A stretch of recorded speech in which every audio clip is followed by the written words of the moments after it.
Today's cards of the day are a bunch of Dragon Empire cards that all different in their own right.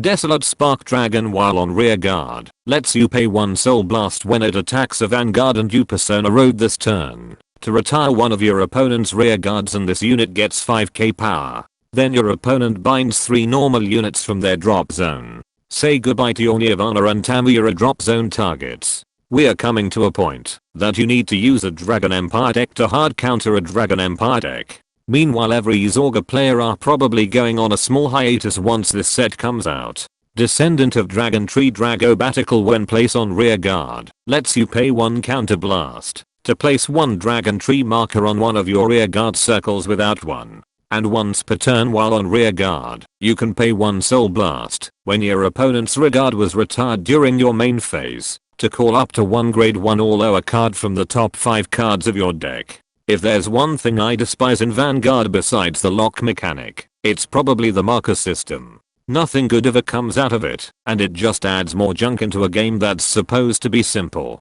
A Dragon Tree marker during your turn gives units on those circles with this marker 5k power if you have a Dragon Tree or a yet to be specified card Vanguard. Introducing the D-Series' version of force markers with extra steps. Like I mentioned before, nothing ever good comes out of the marker system. It's only a matter of time until it gets abused by being able to spam it harder than you can press the backspace button on your keyboard. Phantom Stealth Fiend Megala Nozuchi once per turn while on Vanguard lets you bind 1 or more cards from your soul to give your Vanguard a continuous ability that gives itself all the card names of all face-up stealth grade 1 or higher cards in your bind zone. Once per turn while on Vanguard, you can pay 1 counter blast and putting 2 rear guards into your soul to call up to 2 cards from your deck with the same name as this unit, and they get 5k power. And while on Vanguard, all your stealth rear guards with the same name as this unit can attack from the back row if your opponent's Vanguard is grade 3 or higher.